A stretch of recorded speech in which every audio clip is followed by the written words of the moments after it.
Good evening, everyone. I'm Harry Sherrod, and on behalf of the Talks team, very warm welcome to our latest presentation at Brooklands. We noticed this evening, and we thought you'd be reassured to know that on the sound desk we have Tom, on the lighting we have Dick, and Harry is introducing it. So everything is going to go very smoothly this evening. So Lois Pryce, I've known of Lois and met her a few years ago. What a fascinating life she's led. Fundamentally a journalist, worked for BBC, then set off on her adventures. These days she's still a journalist, writes. You may see her in the travel pages of the Telegraph and various other leading journalists. I've read all three of her books. I can highly recommend them. They are absolutely fantastic. Big warm welcome, please, for Lois Pryce. Hi. Thank you, Harry. I have to say, it's brilliant to be here. I've never been to Brooklands before, and it's just amazing. So I've seen a Concorde for the first time, and it's just, amazing bit of history. So thanks for having me. I'm here to talk about, really, I suppose, looking back now, it's like the last 20 years of motorcycle adventures that I've been on, but primarily the 3 long-distance journeys that I did solo and that I wrote my books about. So I'm going to talk about them in chronological order. So it's from Alaska to Argentina, then I rode from London to Cape Town, and then my most recent ride and book, which is about my journey around Iran. But before we get into all the exciting motorcycle detail, I have to go back to the reality of what started it all in the first place. Now, I'm sure you all lead very exciting lives and racing around the place, but you may have experienced the tedium of a 9-to-5 office job. And this is the only black and white picture I think you'll see in this whole presentation, because that was the sort of tone of my life back in 2002. Now, it wasn't a bad job. I was working at the BBC. Actually, I was working for BBC Music. And their role was to provide, to kind of release soundtracks of BBC programmes and radio programmes. And so sometimes I'd be working on these exciting, putting out CDs of the Peel sessions or some TV show or whatever. But then other days I was working on things like the Teletubbies, Tweenies. And, I'd worked all my life in the music industry in my 20s and had a lively old time doing that.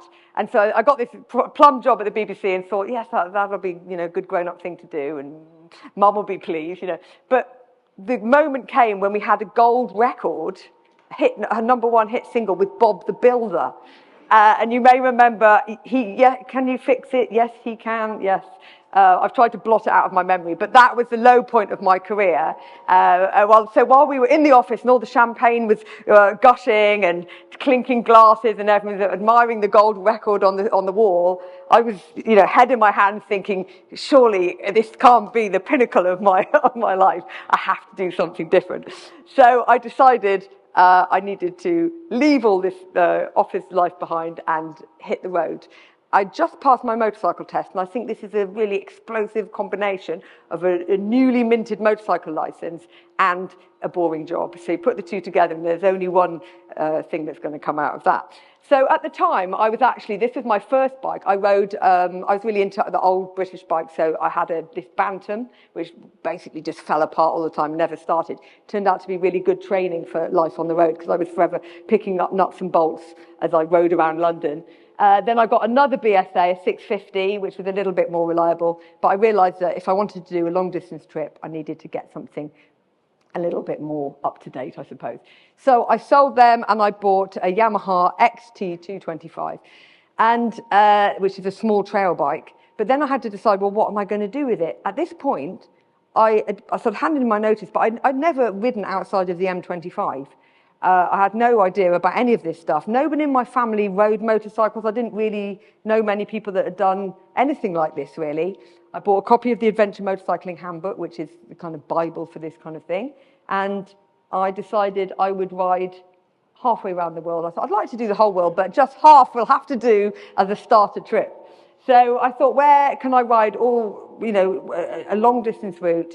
And I chose to go from Alaska to the very tip of South America to a town, Ushuaia, which is the southernmost town in the world that can be reached by road. So this is a journey of approximately, it ended up being about 20,000 miles. So that was the plan. I bought myself this bike for the trip. Now, this was in 2002, 2003, I set off. in those days, people who were doing long distance motorcycle trips were still kind of quite few and far between, and they were mostly sort of grizzly old Germans and just kind of, I don't know, like weird old blokes with beards and stuff. So every time I asked them about any advice, it was like, oh, you've got to get a BMW. That seemed to be the default advice. But I'm quite short. I'm 5'4". I'd never ridden off road really, but I knew that because I was travelling alone, I would need a bike that I could pick up by myself. That was the most important thing, and that I could hopefully touch the floor with my toes. So I ended up buying an XT225, a Sero. This is how it looked when it arrived at Anchorage Airport. So it was second-hand when I bought it. It had about 9,000 miles on the clock. I did a little bit of off-road practice before I left, which mostly involved me crashing headfirst into trees. And then I put it into a crate at Heathrow Airport, packed all my stuff in there, all my camping equipment, and sent it off in this crate.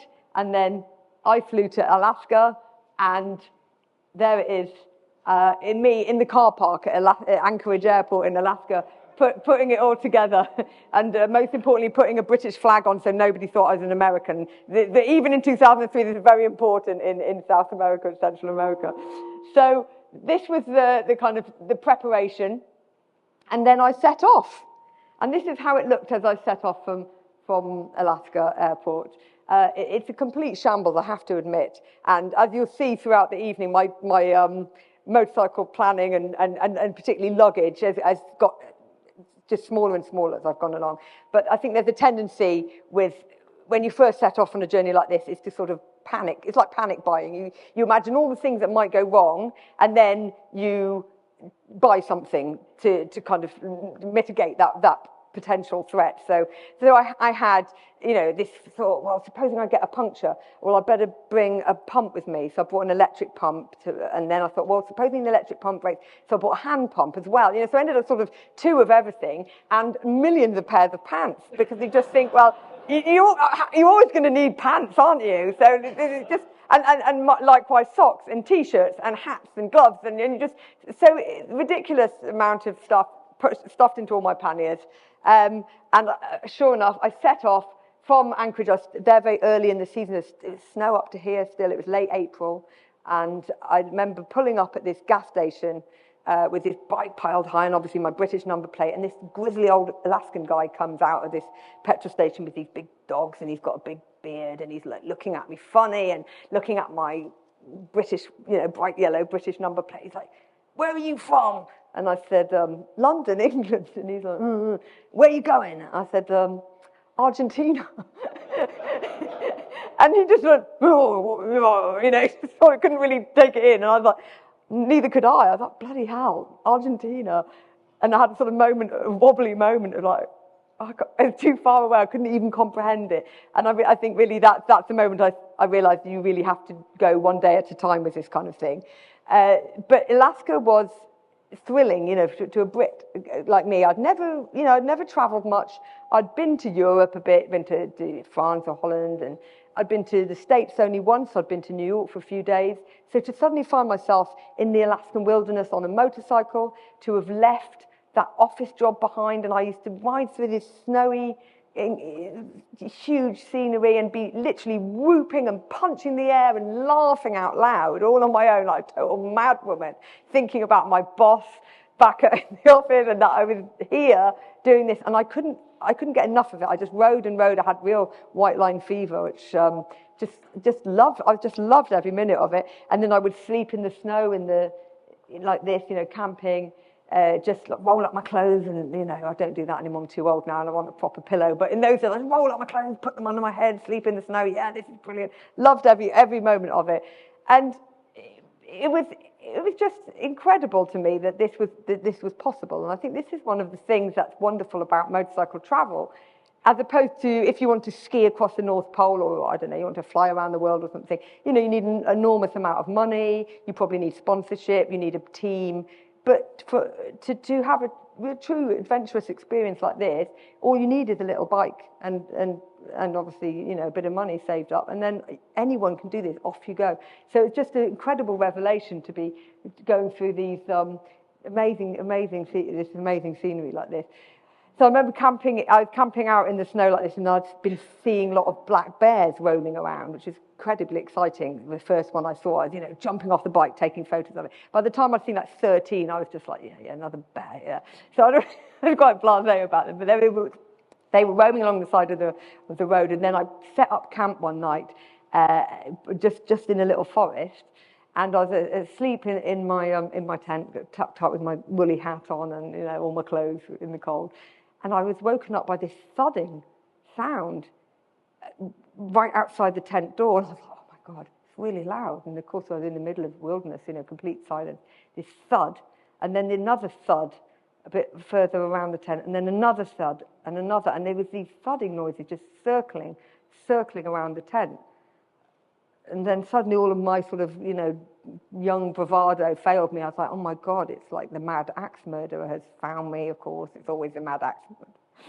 What could it possibly, I was absolutely shaking with terror. And oh my God, I've only been on the road like 3 days, and now I'm going to get murdered by the Alaskan mad axe murderer.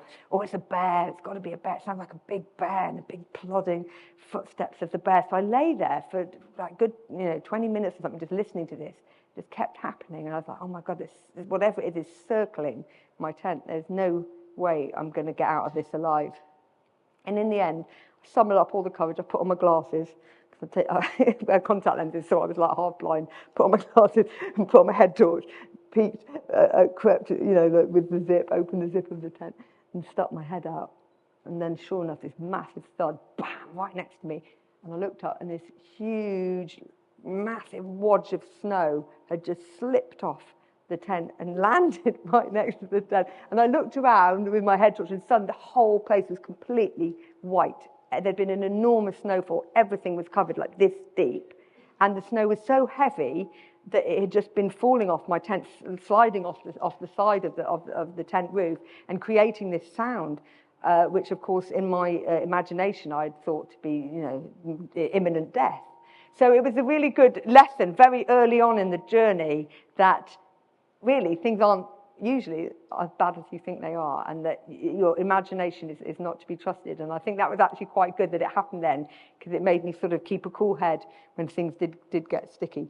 So I headed off down the Pacific Coast Highway, which is anyone who's driven this down the west coast of the States through Oregon and Washington, Oregon and California. It's just a magical drive. And I was heading for the Mexican border. But I have to admit, I dilly-dallied a lot. I decided to do this journey in this order because I thought, from a sort of sensible point of view, if the bike goes wrong, if I need to get parts, if I have any problems, I'm in an English-speaking country, and I can get things sorted out.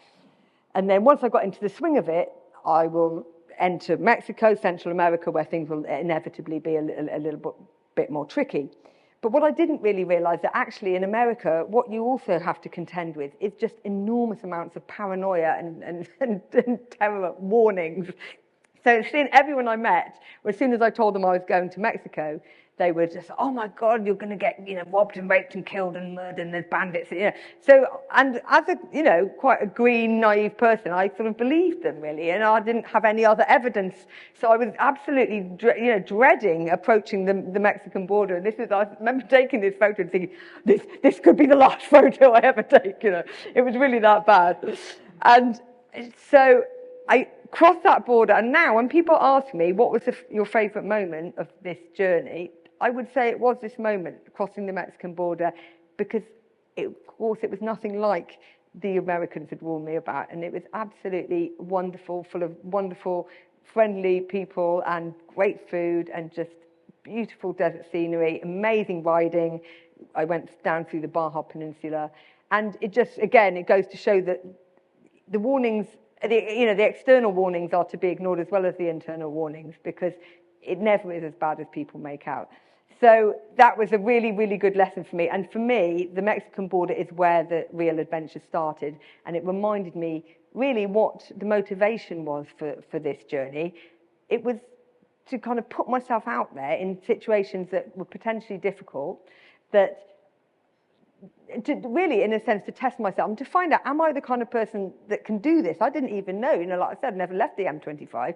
I'd spent my life working since I left school. I had no idea if I liked sitting on a motorbike all day, but I loved it. And what I loved most of all was that sense of constantly living on your wits, trying to work things out, being constant problem solving is really what a journey like this is. And it's exciting. And I loved the feeling of waking up in the morning and literally not knowing what's going to happen and where you're going to sleep that night. And that's a very rare thing. Most of us wake up every day and we kind of know how our days are going to work out.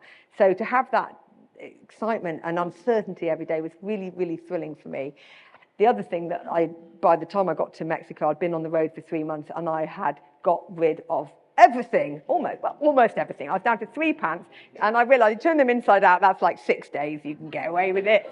And of course, you just wash them out and hang them on your handlebars and hope that no one thinks that you're sending some sort of subliminal message in the campsite. So yeah, I seemed to get away with that. So the journey down through Mexico was magical. The Baja Peninsula is just one of the greatest motorcycle rides you can ever do. You guys are into racing, so you'll probably be familiar with the Baja 1000. So you ride a lot of those routes, and it's true magical desert with the cactus that look like that, and amazing tacos on the beach, the warm waters of this Sea of Cortez. It's just absolutely magical place. So if you can ever get a chance to go there, I highly recommend. For me, it was pretty challenging because I'd never ridden in the sand ever. Obviously, any sort of off-road riding that I'd done in England had been in the mud, so I had to learn a lot about riding in the sand. There's a lot of incidents that ended up like that. But I continued through Mexico and then headed down towards Central America, which is a completely different experience. And this is really where I saw the kind of almost like the geography lesson in real terms. You start in the frozen north and make your way down through the desert, and then you're in the tropics here in Central America, and then it all reverses itself at the equator, and you sort of end up doing it all backwards as you head down to the tip of South America. So the tropics were challenging. Again, there was a lot of wild weather, and it was much more challenging from a kind of logistical point of view, getting across borders. It was also challenging from a vegetarian point of view. So I'd learned the word for cheese. I didn't speak any Spanish, but I'd learned the word for cheese, so at least I could sort of just shout queso, desperately people. But this is the kind of thing that you would get offered up in the market, so slightly...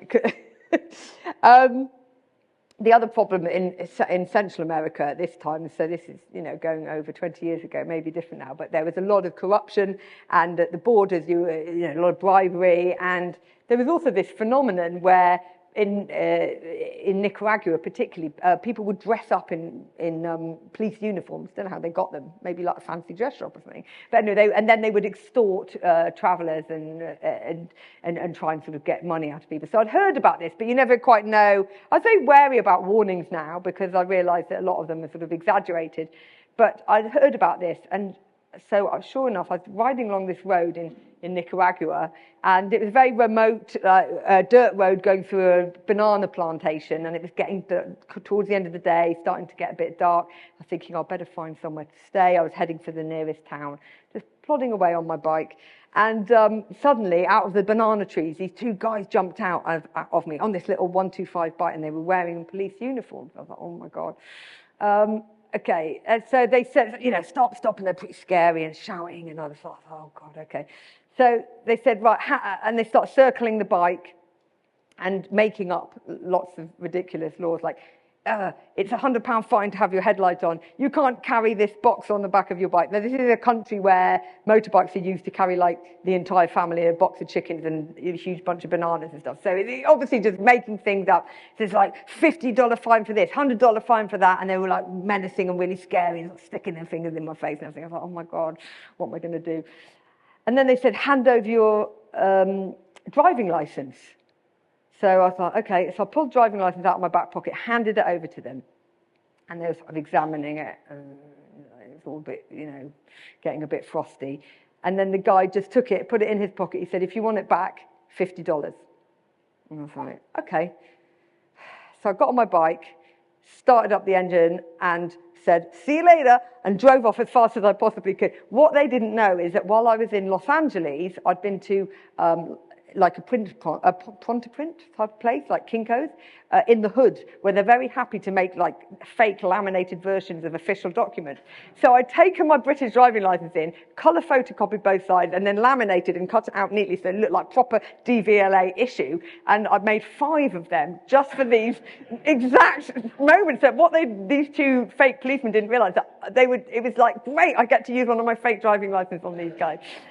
So I was brilliant. So I got off, and I feel a bit of a fraud being at Brooklands talking about this journey because I'm very slow. I've never raced anything, and I'm riding a very slow bike. But this is one time that a Yamaha XT225 has won a race because I was like gunning it down this road. And these 2 big fat guys in their ill-fitting policeman uniforms jumped on their little 125 and had ball ties and everything, trying to keep up with me. I was like, yeah, let's do this.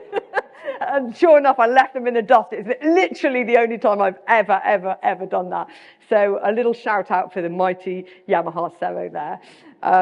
But again, another bit of advice, if you are planning a journey like this, is multiple illegal documents. Absolutely crucial to your success. But it wasn't all trouble in Central America. One of the brilliant things is that they're very keen to allow you to bring your bike into your bedroom in hotels, which is brilliant. A hotel there was about $5 a night, and they would all be, yeah, bring the bike in. I mean, it'd be oil dribbling out. They didn't care. So it's really nice to cuddle up next to the bike. One hotel, they said, yeah, bring it into the hotel. It was late at night. They said, put it in that room to the side. I said, okay, bumped it up the steps, put it in this empty room. Knackered, crashed out upstairs in the bedroom, not really one for an early morning ride. So I got up late, staggered downstairs.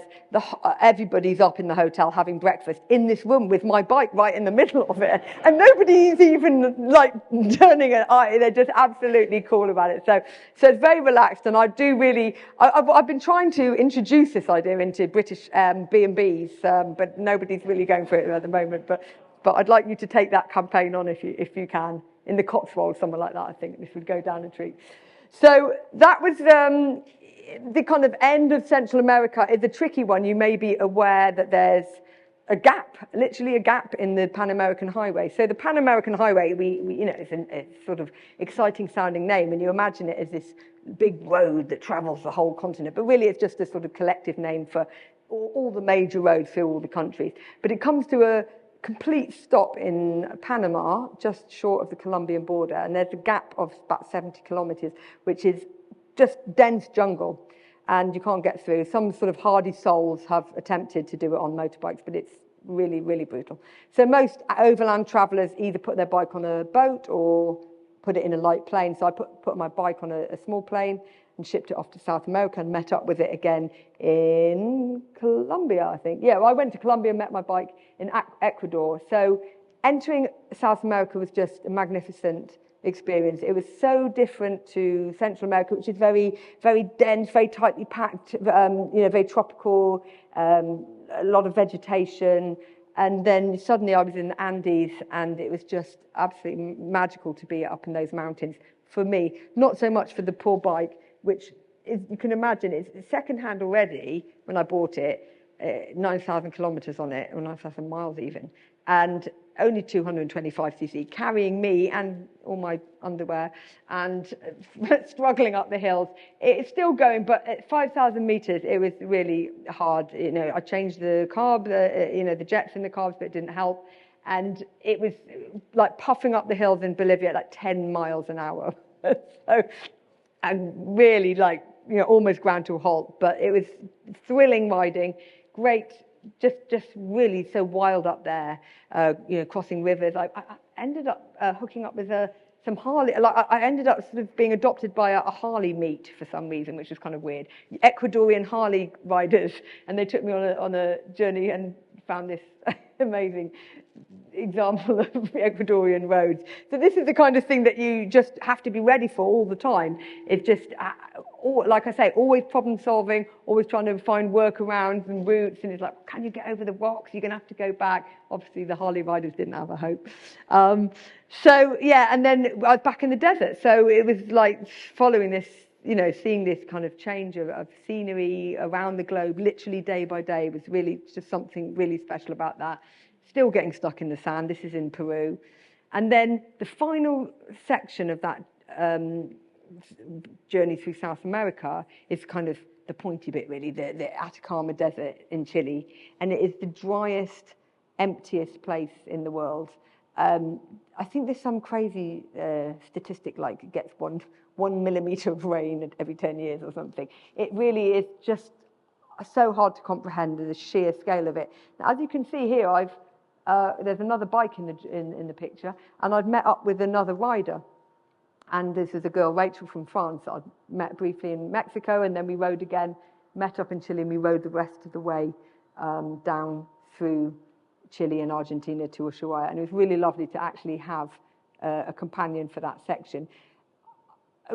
People often ask me about the choice to travel solo, and it was really important for me to do that at the beginning of this trip, because I actually met the man that is now my husband just a few months before I left, and could have sort of said, oh yeah, let's go together, but I really wanted to go on my own. I wanted that test of myself to see if I could do this by myself, but of course, it is great when you meet up with other people. And this is one of the wonderful things I think about motorcycling, that there's a camaraderie that exists between motorcyclists all over the world. And of course, now we have ways of connecting by social media, but this was really before social media. I mean, it's very early days of websites, really.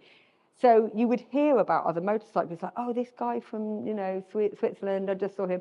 So you sort of knew who they were, and they'd be, oh, yeah, that guy, I saw his bike going that way the other day. Oh, yeah, and then you'll catch up with him. So you have this kind of strange network where you've all heard of each other, and then you see each other, and it's almost inevitable that you'll stop. You always stop when you see another bike. You don't just ride past and say hi, and so you always hang out, maybe you ride together for a bit. And on this journey, I made friends with people that I'm still friends with now, 20 years later. So I think it's something really special about the kind of motorcycle traveling community that is. So it was a tough road. This was the toughest riding I'd ever done in my life now. It was absolute nothing. Just nothing. So I would become fixated on these little black dots on the map that I was really hoping was a town and would have a bar, but basically was what I was hoping for. But even anything, a shop, just to see a building or any sign of man-made life, it was just utter wilderness with these trucks blasting past, and occasionally trucks completely, crashing off the side of the road because of the distances are just so long. So this is all coming down through Chile, and by this point, the mountains have completely, the Andes rather, have completely finished. So you've got all this wind coming off the Pacific Ocean, and you're entering Patagonia, which is the pointy bit, shall we say, at the end, where the road is this famous road called Ruta 40, and it's super, super famous. In the world of bicycle travellers, it's known as the unrideable one. And I can't imagine what it'd be like on a bicycle. It'd be absolutely hellish. So because there's no more mountains, you're getting all these winds off the Pacific, and they're 100 miles an hour, just blasting me off the road. So this would happen to me like about 4 times a day. Just a side wind would come in, and of course the bike's quite small, quite top heavy with all the luggage, and I'd just get thrown off the road. So it's quite hard work at this point, and there was a lot of this kind of thing going on.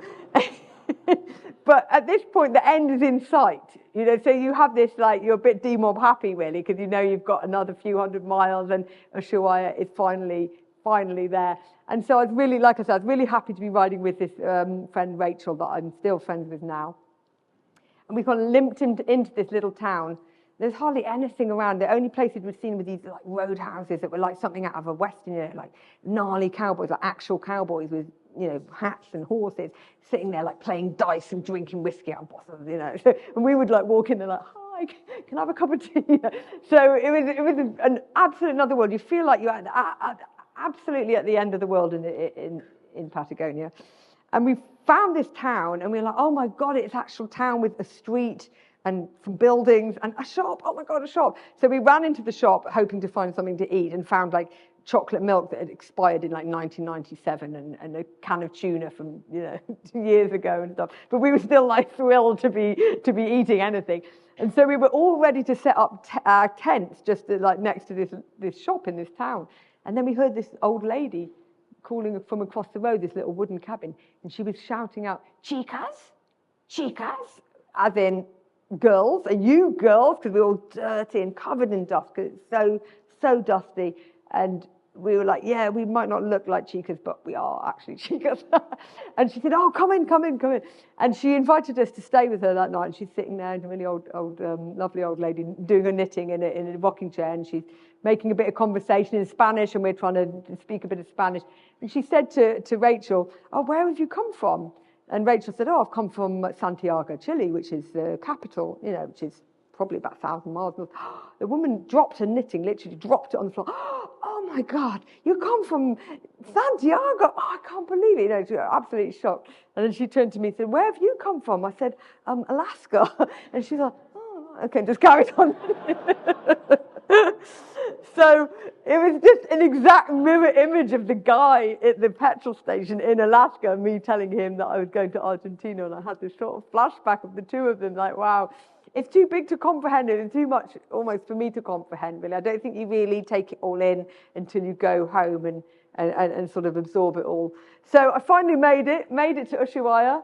The bike limping on. I mean, the bike never failed me. It never actually broke down. I had to do some repairs. I replaced clutch plates, valves. That was it, really. But it was, by this point, I was topping up a litre of oil a day.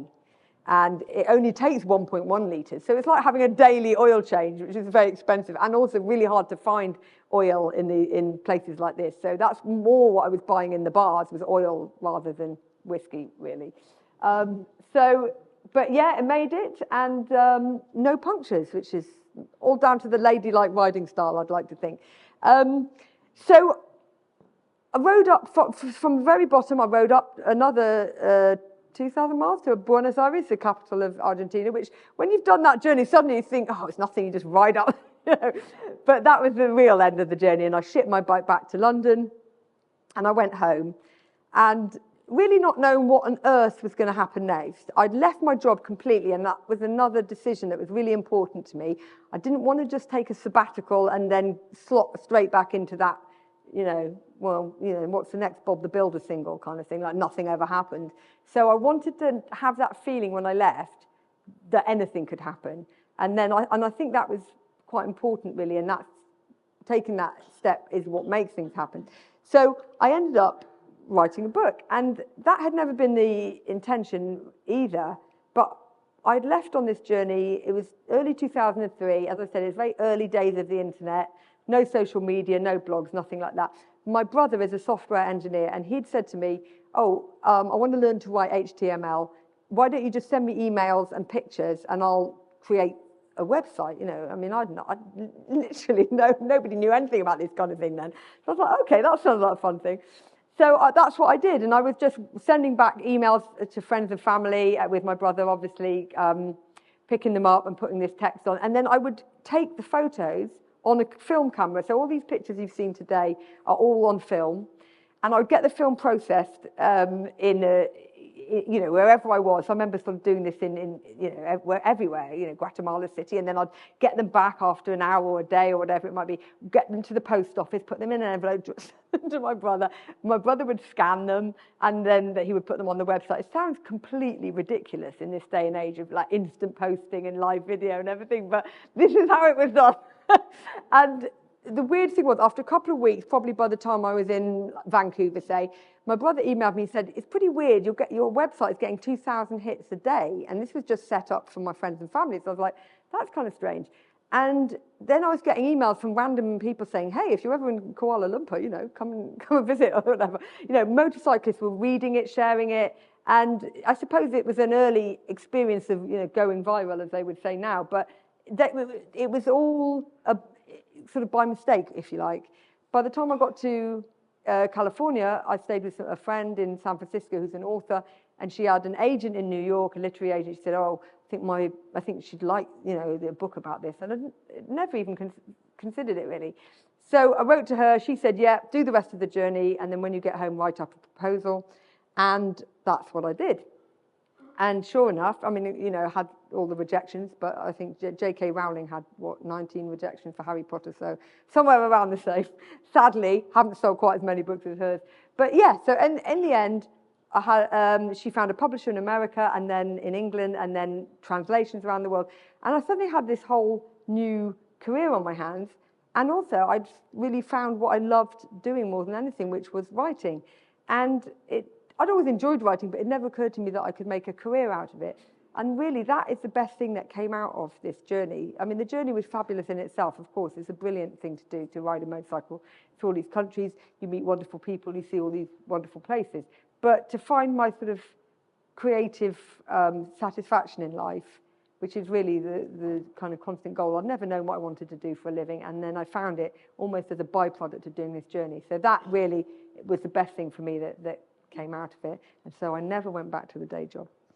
But 2 years later, so as you will all know, I'm sure, from any journey that you've done, any holiday, but if you've ever done a great road trip, you get home and, of course, you get the maps out and you start planning the next one. And as a motorcycle traveller, I think there's certain routes that are very iconic. And I'm a big fan of the older travellers. You know, I loved reading about all the travellers in the 1930s, like Teresa Wallach and Florence Blenkeron, two women who lapped the Brooklands course at 100 miles an hour here. They went and rode London to Cape Town. They're the first people to ride London to Cape Town. So two women in 1935 did that in a sidecar outfit. Robert Fulton Jr. did an amazing round-the-world trip, also in the 30s, on a Douglas. So I loved reading all these old journeys. I was really inspired by all of these historic journeys. And for me, London to Cape Town is the kind of ultimate overland trip. Of course, because you cross the Sahara, and it just seemed to be the obvious thing to do next. So that was my next plan. And in 2006, I left my home in London, setting off for Cape Town. So this one, I'm going to show you the slides to a bit of music, so you don't have to have me rattling on at you the whole time. You can sit back and just enjoy the ride down to Cape Town, and then I'll just talk a little about Africa afterwards.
Okay. So that is like the most exciting motorcycle journey in, 3 minutes. But I hope that gave you a little sense of what it's like to travel that continent. It truly is the most thrilling experience of my life. So much to say about it, really. I knew it was going to be tougher than the first one. So it's half the distance of the Americas trip and took about half the time. The first trip was about 10 months I was on the road, and I think the Africa journey was more like 4 months. So it's half the distance, half the time, but 100 times tougher from a riding and sort of logistical and travelling point of view. Now, as you could see at the beginning, I had taken the advice of all of those men that kept telling me that my bike was too small, and I'd got a new bike. So I upgraded from a 225cc to a 250. So that extra 25cc really made all the difference. So I was riding a Yamaha TTR 250, and I modified it a little bit, lowered it because it's very tall. I put the all-important furry sheepskin saddle, which it does help actually. It gives you a few more extra hours in the saddle each day. Heavy-duty tyres, inner tubes, and just replaced all of the sort of consumables. So I started off with like new brake pads and bearings and that kind of thing.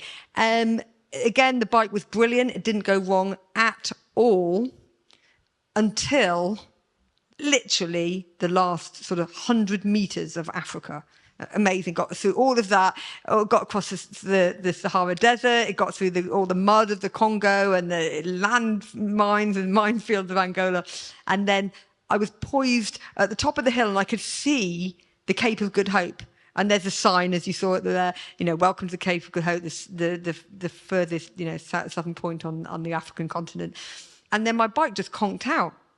Oh my God, I couldn't believe it.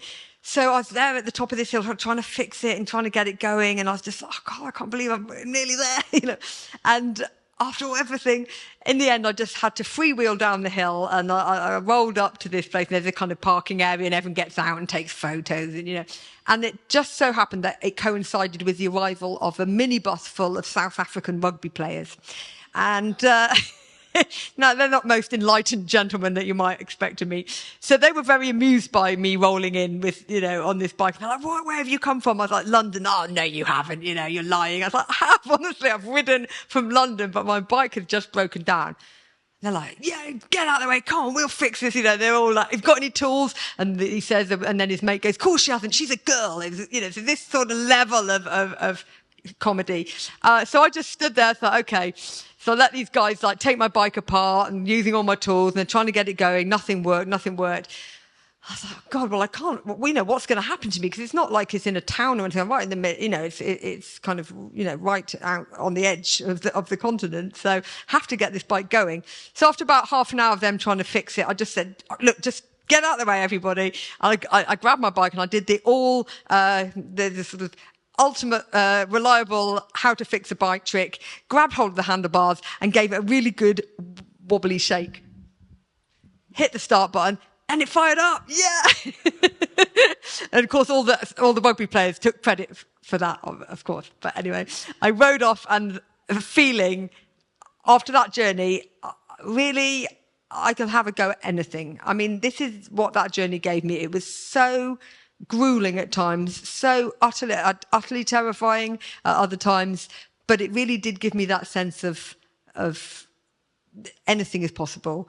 So I'd set off from London, I'd gone to Tunisia, and then I'd met up with some other travellers to cross the Sahara with, because in that time you weren't allowed to cross Algeria without an approved guide. So a few of us rode across the Sahara together, and then from there, there's two options really. There's two options, I suppose, from going down to South Africa on an overland route. So if you take the eastern route through Kenya, Tanzania, that's the kind of former British colonies. All the roads are paved. It's a little bit easier. But I wanted to sort of, take the harder route. So I headed west and picked up the west coast route, which is going through Cameroon, so into Nigeria, Cameroon, and then the two Congos, Angola, and then through Namibia into South Africa. So the Congos were incredibly challenging. many of the challenges really were about the bureaucracy. Getting visas was really difficult. I had to constantly be forging my visas with red pens and trying to change the dates, because it's really difficult to assess when you're going to get into a country where you could leave, and you have to say how long you're going to stay, and it was very complicated. So there's a lot more forgery going on. But from the riding point of view, there's a bit of tarmac in the top along the Mediterranean coast in Tunisia and Algeria, and then there's a bit of tarmac in Namibia and South Africa. In between that, complete chaos. So didn't hardly see a scrap of tarmac, except for the one road that led to the president of Gabon's house, where he had a beautiful road made for him. But everything else was just mud, rocks, sand, and so it was a real physical endurance test. So this is the hardest physical riding that I'd done on any journey at all. In the Congo, I crossed from the capital city, Brazzaville, to Kinshasa, and on a ferry across the Congo River, which was absolute madness in itself. And then entered Angola, which was incredibly hard to get into, because a civil war there had just ended. So they'd had a civil war for 27 years, and the roads were just absolutely hammered. Everything was just bombed. So you'd be driving past people's houses with the fronts bombed off, and you'd be able to see them all just living in their houses. And the roads were absolutely wrecked, just bomb holes everywhere. And of course, the worst thing about Angola is very famous, is that, of course, it has masses and masses of landmines, which many good people are working hard to clear. But at that time, there were still tons of landmines from the war, and they were most often laid alongside the verges of the road. So that was really quite scary, because, of course, you take the verges of the road for granted. You think, well, I'm just going to nip behind the bush to do what you got to do. But you don't want to do that in Angola. You think, do you just stop and eat a banana or something? No, you can't do that. So everything like that, you have to kind of do it in the middle of the road, which is, can be quite embarrassing. When a truck full of guys comes along and you're like, yeah, just trying to avoid the landmines, So it was challenging from that point of view. It was also challenging because they're in that era, they're very wary about letting visitors in. So I was only allowed a 5-day transit visa to ride the entire country, which is about 1,300 miles, but which would be doable on a small bike on good roads. But with those roads, it was really, really pushing it. And my visit coincided with the worst flash flooding that Angola had experienced in 10 years. So all of these things together ended up making the Angola leg probably some of the most difficult riding of my life. Yet it remains my favourite African country, because the people were so welcoming and just so kind and so generous. And I was being stopped in the street, an old guy just came up and hugged me and said, I never thought we'd see visitors to Angola, tourists in Angola ever again. He'd lived through this war, so for almost half his life or whatever. So these moments were incredible, but it was really, really tough. And I remember riding through a very sort of high plateau area, through a forest, and there's this torrential rain, and the whole road had disappeared. You saw the picture there where the road is just a river. And I was trying to work out which way to go. The maps, of course, really poor that you could get at this time, because no one had really been able to map it very well. So I had this very old map, which was very out of date. Or most of the roads had been destroyed. I was riding through this forest, and then I came to a fork in the track. And I thought, oh, my God, which way do I go now? There's no way to tell. I had no sense of, where I was trying to find the town. There's no signposts. The map wasn't clear. It was too old and out of date. So I just sat in this torrential rain, just looking at these tracks and thinking, well, what do I do? I have no idea what to do. And then I looked down the left-hand fork, and I could see it had these markers, little posts, and they're painted white and seemed to have something written on them. So I thought, that looks promising. That must be the route being marked out to the town. And also, as I peered under all the kind of vegetation and mud, I could see that there was bits of broken up tarmac. So I thought, great, that's the old road. That's going to lead to the town, and I'll be able to find somewhere to stay. So I plunged into this kind of chaos of mud and running water and broken up road and trying to follow these white painted posts. And then after about 500 meters, I looked at one of these posts and realized, yeah, there's something written on it. Maybe that'll help. So I pointed my headlight at it. And my heart sank when I realized that there was nothing on there saying, the town is this way, or, but there was actually a skull and crossbones and the words perigo, minas, which means in Portuguese, danger, mines. Oh. So the posts weren't there to say, come this way, this is the way to civilization and warmth and hotels and bars and restaurants, which is what I was hoping it was saying. It was actually saying, don't come this way, this is a minefield. By this point, I'd ridden, half a kilometre into it. The rain was pouring down, lightning, thunder, the whole thing was absolutely crazy. And I was just sat there, utterly frozen, with the realisation, well, one, nobody in the whole world knows where I am. Like, nobody. Someone has a vague idea that I'm in Angola, maybe, but no one knows I'm here. Two, I'm in the middle of a minefield. And I've got two options, really. One, I turn around and ride back out of the minefield, go back to the junction and take the other route, or I just sit here and for the rest of my life until I die. So it's like, well, what am I going to do? So I realised that I had no choice really but to turn around and try and get back to that junction and take the other route. So, but I had to try to follow my tyre tracks, but of course, because the rain was so torrential that they had just been washed away. Because even just like 1 inch out, and I could have been hitting a mine and have my legs blown off. So I turned the bike around really, really gingerly, and I was like screaming at this point. I was completely, like alone, going, "Oh God, oh, what am I going to do?" So I turned the bike around, trying to, exactly copy the route that I'd come in, but it was hopeless. There was no way of doing that really because of all the rain. So I just gunned it, screaming my head off. I must have looked like a total madwoman. And obviously I made it because I'm still here with 2 legs. But by the time I got back to the junction, I was a quivering wreck. And I just was sitting there, oh God, oh God, oh God. I've just ridden through a minefield. Oh. And then I heard this sound of this like pop, pop, pop, pop of a motorbike. Oh my God, there's another person. Like I hadn't seen another human all day. I was really in wilderness area.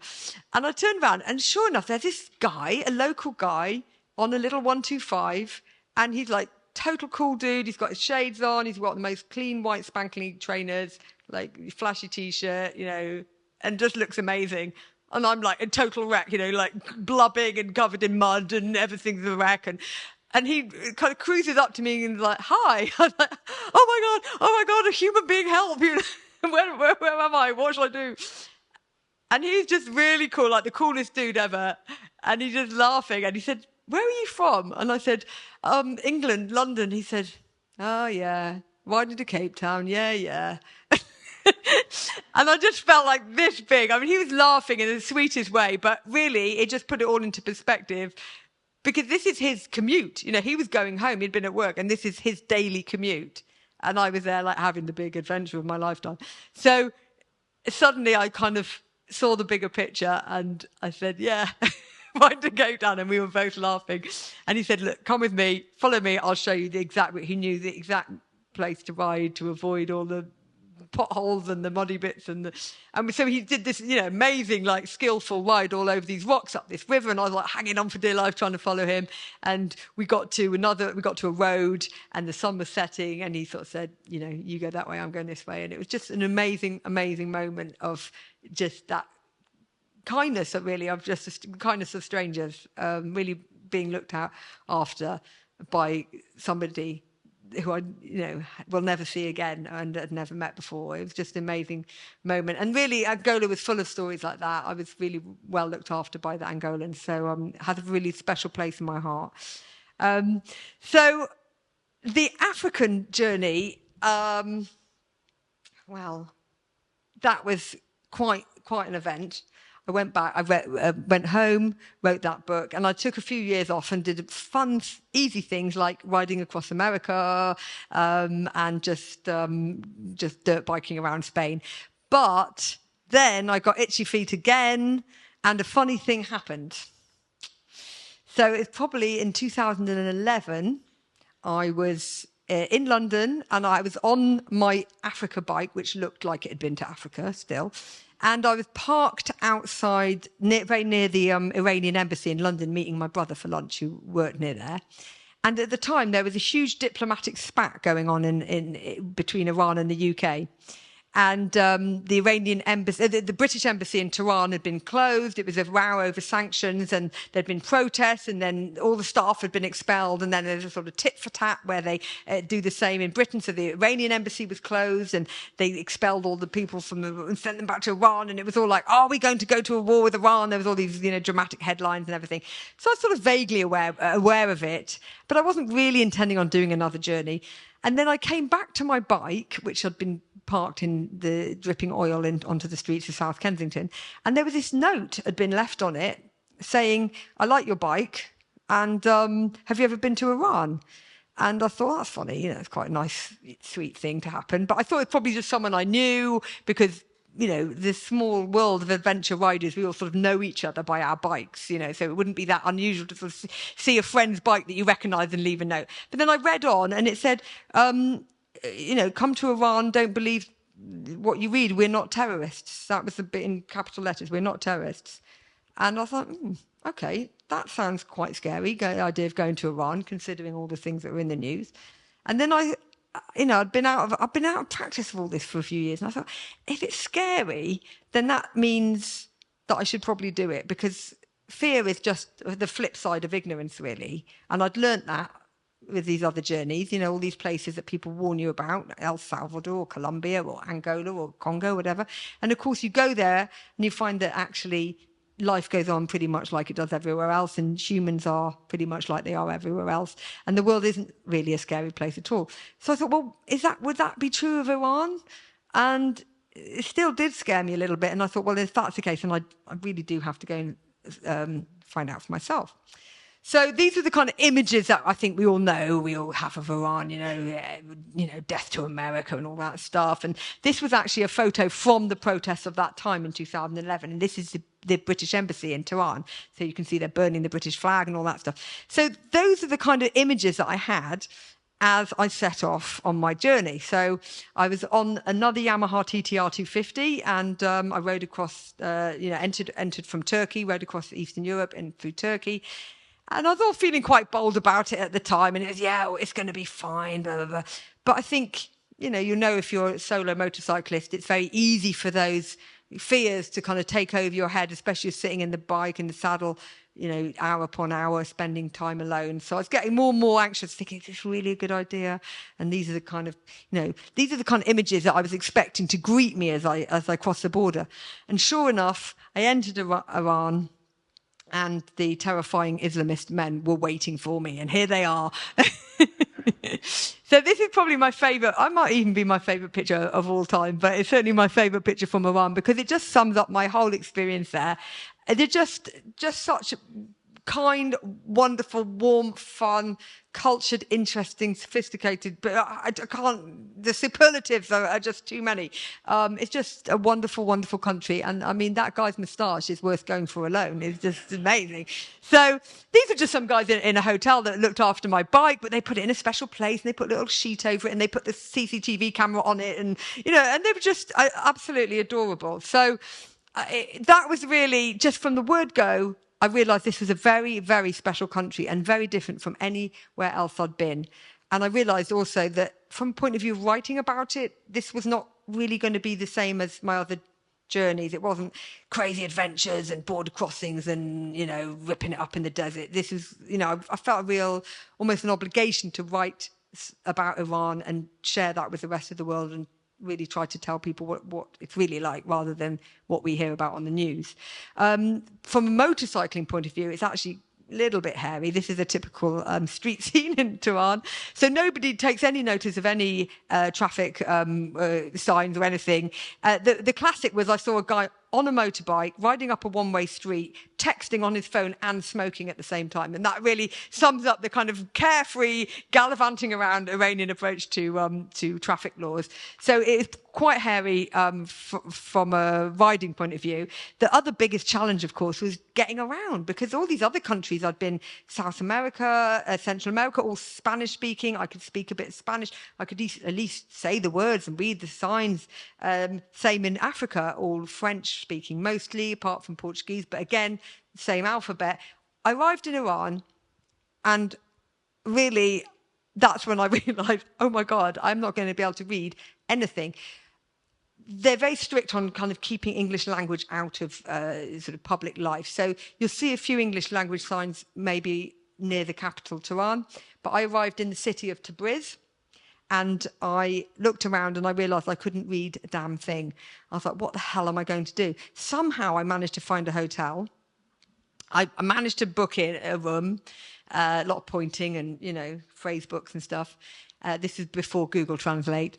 And I went up to my bedroom and I lay down on this bed. I thought, oh my God, I'm in Iran. I've no idea what's happening. What's going to happen now?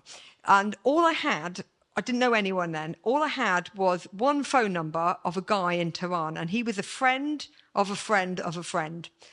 And I thought, well, I better check in with him. I sort of had that feeling, like you want to check in and tell someone you're here. So I just rang him up from the hotel bedroom.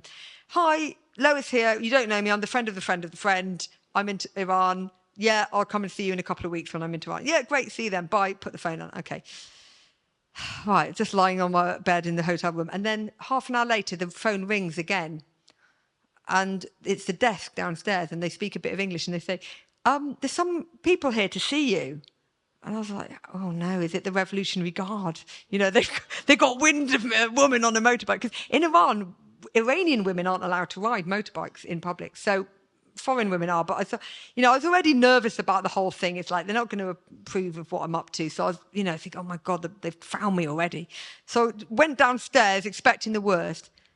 In the reception, there's a whole family of 5, with cakes, waiting for me.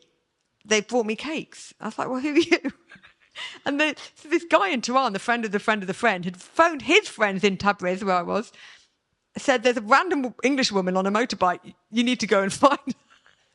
And they'd found me at this hotel somehow and brought me cakes. And then they took me out for dinner, and they sorted out my phone SIM, and they changed my money. And for the next 3 days, they just took me around town and fed me and refused to take any money at all. I mean, that is just astounding to me. And I just think, imagine if an Iranian came here and would that same experience happen to them? Very unlikely. So that set the scene for Iran, really, for me. And from then on, I've sort of passed around from people's friends and relatives. I mean, you couldn't walk down the street without someone saying, come and have a cup of tea, stay with my mum, you meet my family, come to a party. It was just, if you're an introvert, I really recommend don't go to Iran, because it's just like party central. But I was still sort of paranoid about it all, about being there, because of the authorities and everything. So I'd be sort of really nervous. People would try and run me down on the roads, and I'd think, oh God, this is it. The Revolutionary Guard have finally got me. And just turned out to be a guy with a big bag of pomegranates who wants to give me his food and his packed lunch and stuff. So this was happening all the time. But the other challenge really was the signs. As I say, I couldn't read the road signs. I had a map which really is really out of date, because no one's really been able to sort of map Iran, since the revolution in 1979. So the road signs are difficult, and then once you get out of the main roads, then they end up looking like this. So it's like hopeless. I've had an Iranian friend since translate this, and it says there's a shop round the corner selling petrol and cheese. So it's quite lucky that I didn't know that, actually, because as it turned out, there was no cheese. There was no petrol. In fact, there was no shop, but there was absolutely nothing. So this is up in the Alborz Mountains. Again, as you can see, very snowy. And the road just runs out eventually. So it was fun. It was challenging. It was amazing. But it's although I had this incredible response from the Iranian people, there is this sort of undercurrent of, paranoia and this sort of security surveillance culture. And you see these huge posters everywhere, the supreme leader. Every shop you go into is pictures of them, every square, every town, and then weird signs like that, which maybe Google Translate has got involved with, I'm not sure, but but just to remind you. So I did have a few difficult run-ins with the police, but yeah, so that is a constant threat. But what amazed me over and over again was this just incredible love of life and spirit of the Iranian people who live under this terrible regime where, everything they do, everything personal is monitored. Their hair, their clothes they wear, men and women. Everybody I met, every single person I met had been arrested for something. Sometimes it was a night in jail, sometimes it's just a few hours, sometimes it was weeks. But they had all been arrested for something that we would completely take for granted. So singing, women singing, not allowed to sing, playing in a band, join a band, play a gig, can't do that. Films that you can watch, books you can read, all of it is completely controlled by the regime. So the Iranians are very inventive people, and they basically live a sort of underground life. So they live a private life in their own homes or secret parties where they, drink booze and dance and all of the things that they're not allowed to do. So it's really a very, very sad situation. And most of the people, are really against this regime and are desperate for it to end. And I think that's something that we have to remember when we hear people talking about Iran and Iranians, that most of them do not support it.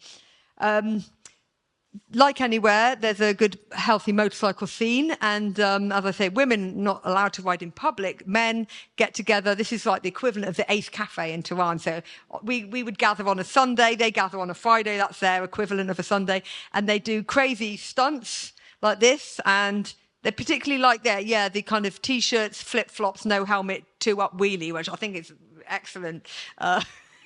And then so they'll be whizzing about in front of this sports stadium, then police come on and chase them all off. So that was fun to watch. But I did actually meet some female motorcyclists, which was, amazing, just by chance. Now, this girl was training, she's a great motocross racer.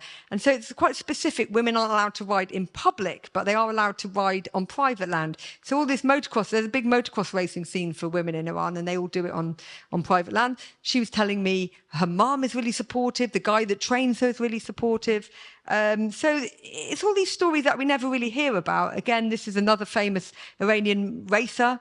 She taught herself to ride as a teenager, used to dress up as a boy and ride at night so she wouldn't get caught by the police. And I think she's moved to America and races professionally. So it's just incredible spirit that no matter what, they keep going, they keep trying. Probably the most exciting person that I met was these guys. Well, one of these guys. They were two brothers from the 50s and 60s who rode around the world, and they were very famous in Iran. So they had a TV show, and they rode this incredible 10-year journey on matchless motorcycles, setting off in, I think, 1954, and they came back in 64. They became famous in Iran because of their weekly TV show. So they're sort of like the kind of David Attenborough, really, of Iran. And they're absolutely delightful. So they did the most incredible stuff, living with tribes in the Amazon. Here they are in Bombay. Here they are. I think this is an Amazon tribe. Then they took part in all the crazy festivities. And here they are this is in South Africa, doing kind of tribal stuff with dervishes and spikes through their face. And, they just did it all. They were absolutely amazing. And one of them, Issa, is still alive, and he is in Tehran. And I went to meet him. So he's a great hero of mine. I'd always heard about them. I'd seen their films. And he had this little museum. And so I went to meet him, and it was just wonderful meeting of minds. We had so much in common. Of course, he's an 80-something-year-old Iranian guy, and he, I've come from London, and he spoke a bit of English. But normally, I think when you meet another motorcycle traveller, you'd hug each other. You might just at least shake hands, but we couldn't even do that because in Iran, men and women who are not related aren't allowed to touch each other or even shake hands or anything. So there was an official from the museum there, and that's why we had to sort of stand at this sort of distance between us. But he told me all about his journey, and he had this incredible museum, which is like Tintin, really. It's like shrunken heads and blowpipes and darts, and it was just absolutely amazing. And he's still got the bike, as you can see, the same bike. And this is the picture. This is his message that he took around the world, him and his brother. They painted on their mudguard in English and also in Persian, all different, all relative. And really that was their approach to all the different people they met, their approach to travel. And it really mirrors my own approach as well. In that what these journeys teach you really is that we all have so much in common, much more in common than we have differences. And it was so lovely to hear that from, someone that couldn't be more different from me, an elderly Iranian man like that. So it's lovely to see that for real. So before I left his museum, I said to him, can you sign a book for my husband? Because he's a great motorcycle traveller too, and he's a filmmaker too. And this guy, Issa, he said to me, he looked shocked. And he said, you have a husband? And I was like, yeah. And I wasn't quite sure what he was getting at because, the English was a little bit sticky. And I thought maybe I've said something wrong, because I was always never quite sure sort of what the sort of right thing to say or the mores are of a certain culture. So I thought, oh dear, maybe I've offended him. He said, you have a husband? Yeah. He said, but where is he? Well, this is a very common question all around the world. Where is your husband? So I was used to this one. I said, well, he's at home actually in London. And this guy, Issa, he said, shaking his head, your husband is at home in London and he let you ride to Iran on a motorbike on your own. And he was just like aghast, shaking. And I thought, oh dear, mate, I felt like I was in trouble or something, or this was, not the done thing. So I was like, yeah, that's pretty much it.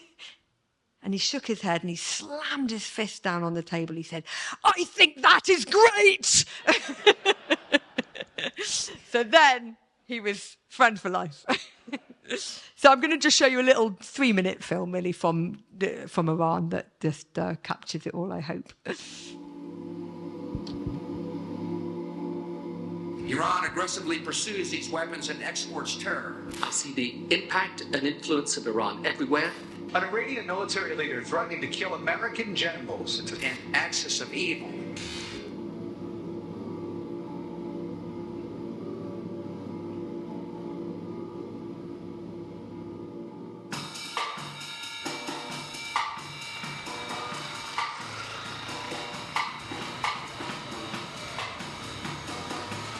The traffic's insane. I can't read any of the road signs. Motorcycling here is pretty heavy. But I've had such a warm welcome from all the Iranians I've met so far. Everyone's waving and smiling and giving me the thumbs up. But this is a big country. So if I want to discover the reality of life here in the Islamic Republic of Iran, I better get going.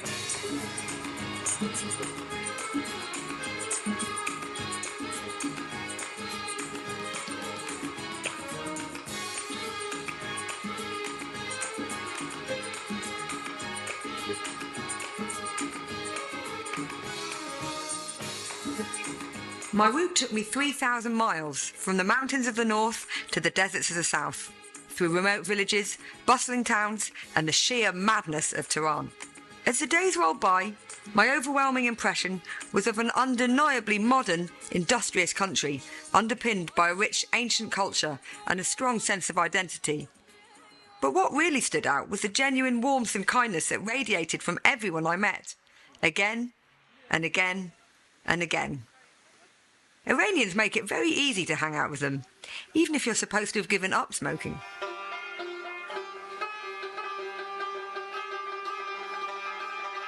The effortless hospitality was wonderful, but of course, travelling as a woman in Iran comes with its own challenges. My hair has to be covered all the time here, so obviously that's fine when I'm riding with my helmet on, but when I stop and want to get off the bike, I have to quickly whip off the helmet, make sure my hair isn't showing, and do the swift shuffle from helmet to hijab. Although I was footloose and fancy-free, sadly, Iranian women are not so fortunate. But despite their situation, the women I met were lively and inspiring, and I asked one of them about this. Her answer was simple. That situation makes you strong. Of course, women in Iran don't have a very good situation. They're laughing, they do everything, they are very talkative, and they are not very conservative people.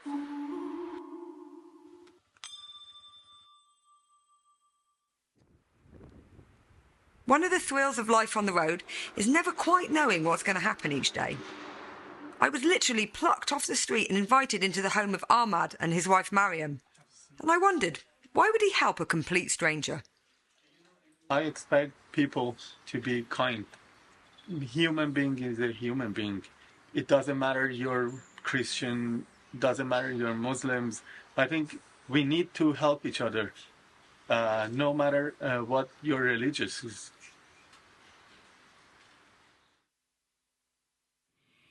I won't deny it, I did have some trepidation about coming here.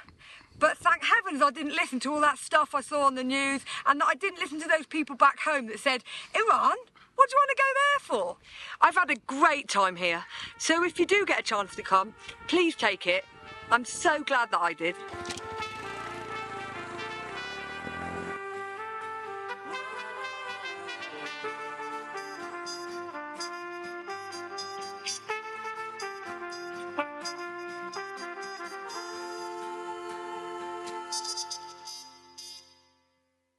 So yeah, Iran really kind of made me recalibrate everything, and that was the last book that I wrote, and it really has a very special place in my heart. I've been there 3 times now.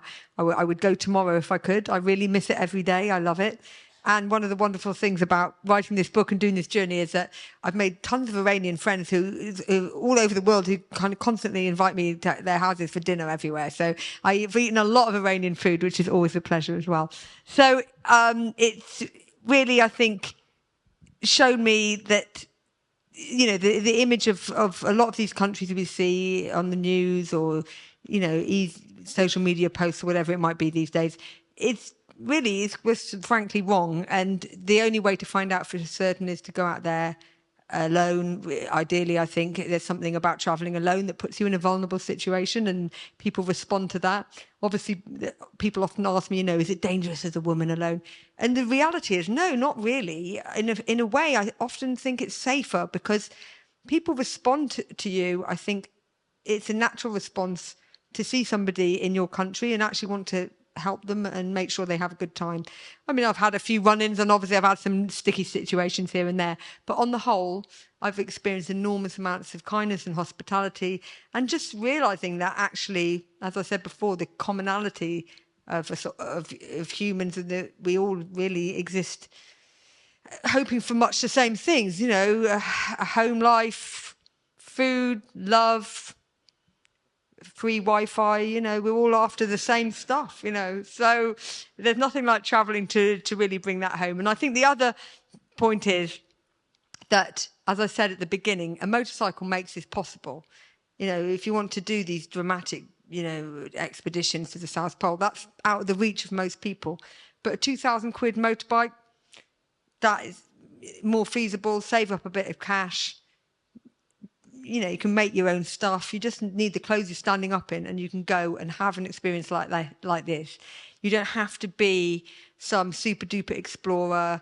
You know, you don't have to be fluent in 5 languages or super wealthy or an amazing rider or a whiz mechanic. You know, I was none of those things when I left, and I'm still none of those things now. So I really do want to kind of drive home that how accessible and almost easy it is to have an amazing motorcycle adventure. And it really is, I think, the greatest decision I made was to leave that job. And I really just like to thank Bob the Builder for making that all happen. So thank you, everybody. And we're going to do some questions, but I just want to say thank you to Brooklands with a special Iranian truck, and hand over to Harry. Oh, thank you.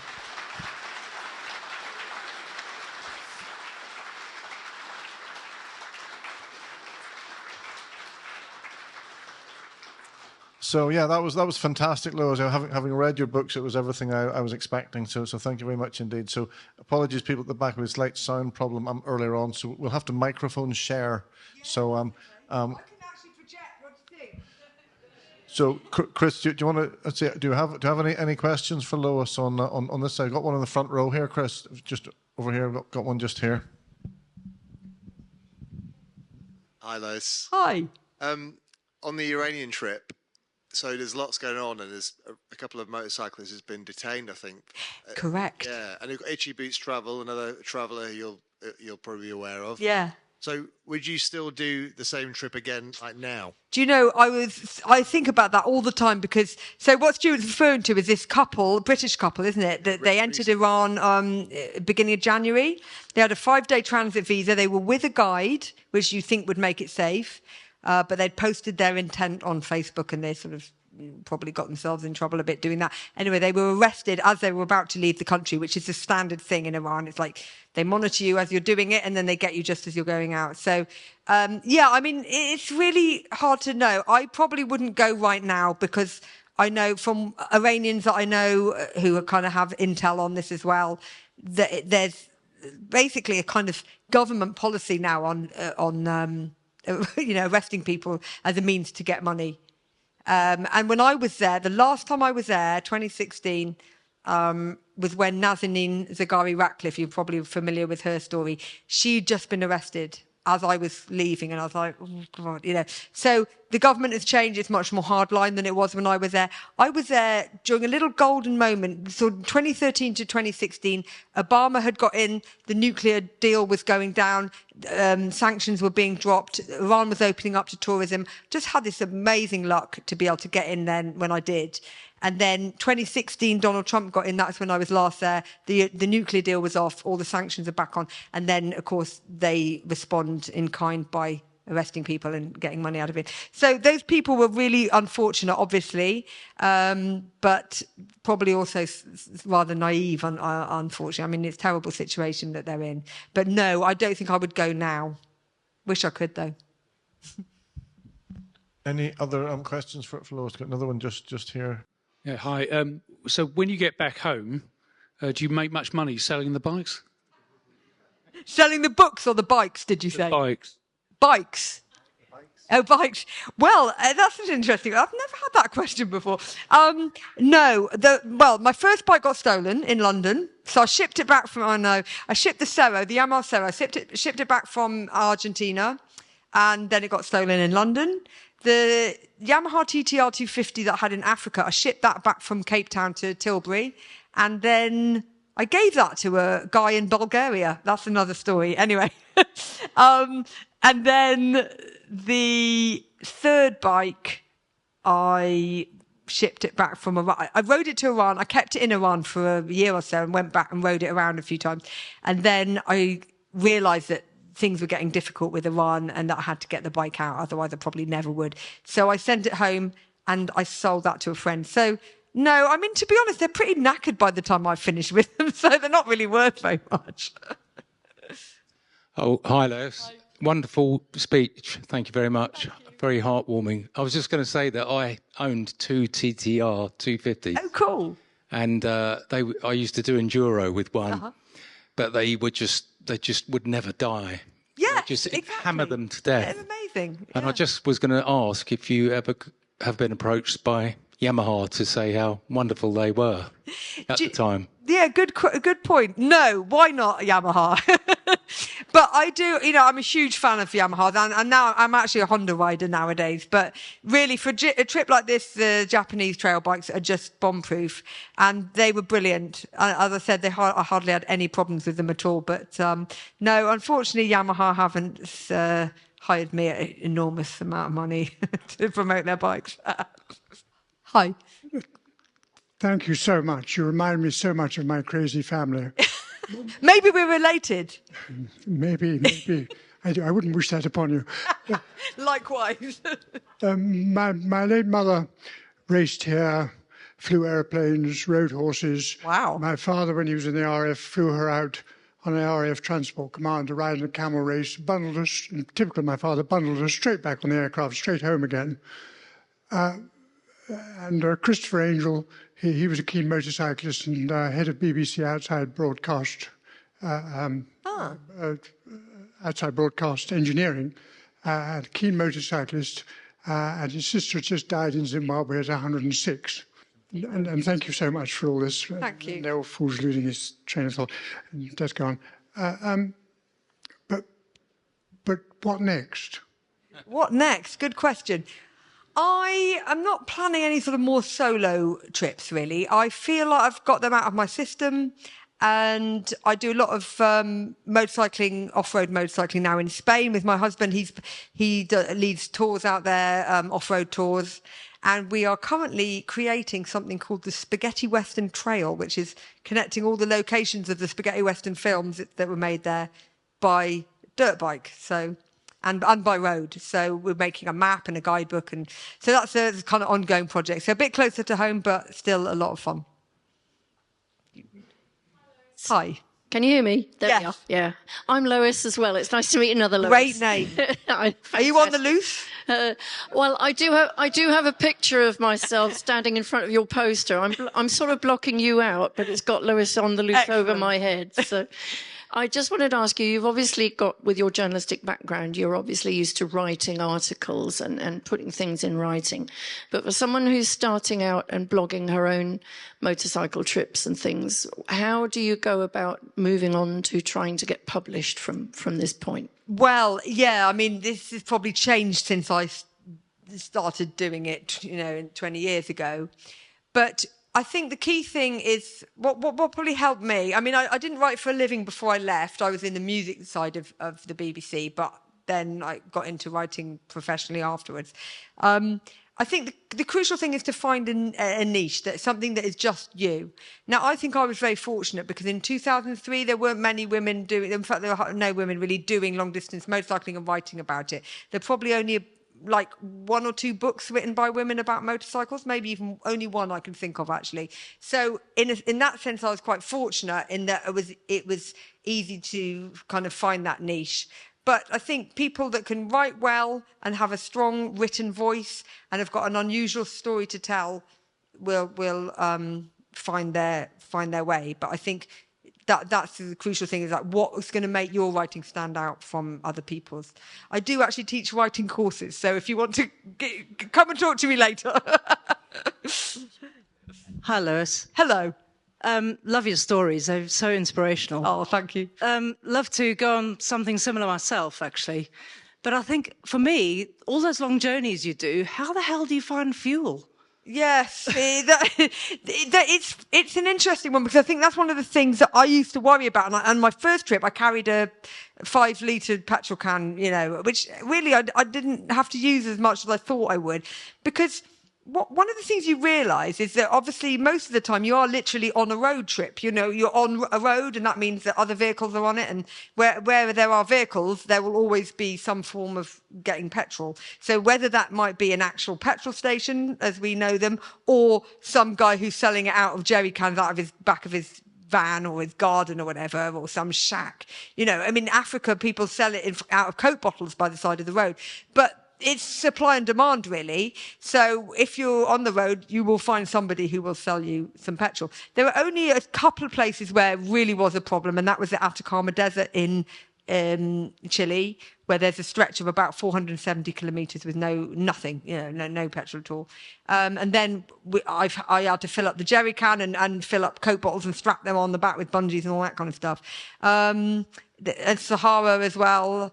Obviously had to do the same. So it's mostly the big desert stretches, but you can tell really by looking at a map, and as long as you plan ahead. So I've never really run out of petrol, actually, amazingly. Well, that was the other point I was going to make about fuel consumption. By riding a very small bike, you get amazing fuel consumption. So I was getting 100 miles to the gallon on the Cerro, on the first bike, and probably about 80 miles to the gallon on the TTR 250, and that makes a big difference. If you got a big tank, I put a big tank on for the bike, and then I could get maybe 250 miles out of a tank, so that helps a lot. Yeah. Okay, thank you. There's another big hand, please, for Lois Pryce. Thank you.